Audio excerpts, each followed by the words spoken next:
Today is All Saints Day. And to find out about being a saint, we're going to begin by talking about what it means to be a sinner.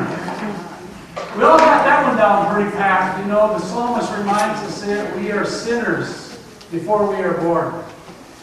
He reminds us that when we're knit together in our mother's wombs, we are sinners. And when we come into this world, we're not a little bundle of joy and love. We're actually a crying mass, a sinful blob. We know how to sin. It's knit into us.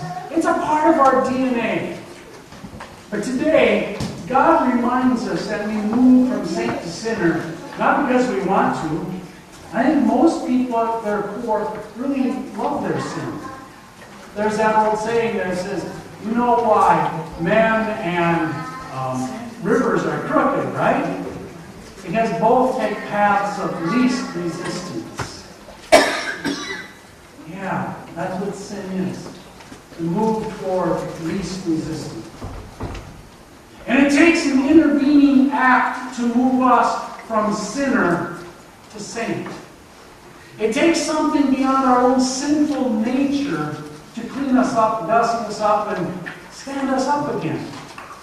And so Jesus comes along today and he's talking to his disciples in chapter 6 there. And it's like the Sermon on the Plain and the Sermon on the Mount with a lot of blessings and woes. But simply put, Jesus was talking about the reality of living differently than how we were born.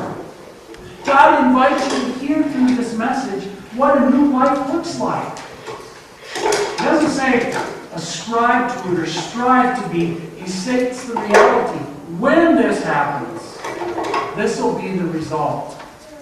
Blessed, from the Hebrew word Baruch. Say that with me. Baruch. Next time somebody sneezes, say Baruch atah. Blessed are you. They will look at you and go, oh. But you will know what it means. It means that you ask God to stand with this person. To be a saint is somebody that God stands next to. And if your neighbor's lives are marked by sin and death and destruction, the only way God gets nuzzled up close to them is if you look at that person and say, Baruch atah. Blessed are you. God, stand with this person. We are not a people who create saints by marking off the great things they did in their life and looking for supernatural events that include them after their deaths. We talk about sainthood as being the condition of the believer upon the one who was on the cross. That we believe indeed Jesus died for us. And through an empty tomb, asks us to come and live with Him. To walk with confidence from life to death to life, through a tomb that couldn't hold Him. Blessed are you. Because God will never forget, never walk away, never neglect those whom He's called. That's what it means to be blessed. That's what it means to be a saint, one drawn by God into life. But Jesus just doesn't end there. He wants us to know the whole story. Kind of like Paul Harvey. How many of you grew up listening to or watching the movies in school entitled The 21st Century with Walter on Cronkite? And all of these neat things that were going to happen. I'm still waiting for my personal jetpack to fly around on. Oh, I think that would be cool. I would love to fly around in a jetpack. But he always talked about it, and he always ended it, and that's the 21st century. Looking forward into things and seeing great stuff that lies ahead. To be a saint means that to be reoriented from the death and destruction that we see and participate in, to see life itself and be drawn to that. Growing up on the farm is a wonderful thing, isn't it? You can turn the yard light on at night and watch all the bugs in the whole county come to your place. The mosquitoes, the June bugs, you name it, they all come there. Drawn by that light. As they get closer to that spiral, they die.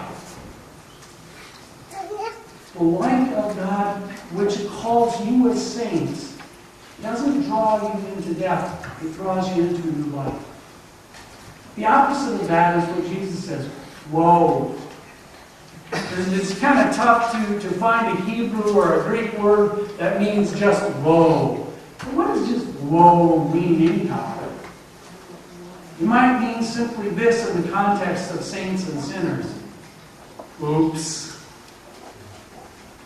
The big oops. Living for oneself. Thinking only to take care of oneself. To laugh at the world as though it's your footstool and only for you to live. Oops. To move from sinner to saint is to move from oops to aha. Today, as we celebrate All Saints' Day, and we use this text, I like these words. But I say to you that listen, love your enemies, do good to those who hate you, bless those who curse you, pray for those who abuse you. What Jesus calls saints into is a life which is contrary to the life of his kingdom.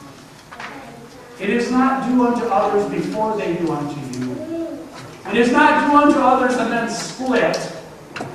It's do unto others as you would want them to reciprocate to you. Saints do saintly things. That's what Jesus is saying.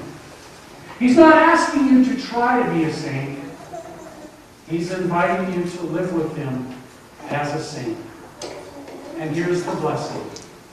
Simply put, saints are also sinners. We cannot separate that from ourselves.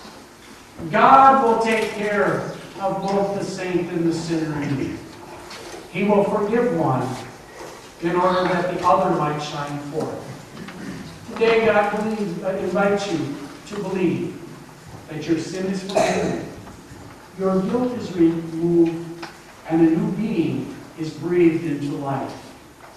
Breathe deep of that breath of God, feast well on the meal of forgiveness, and live that blessing. That is, go with God. Amen.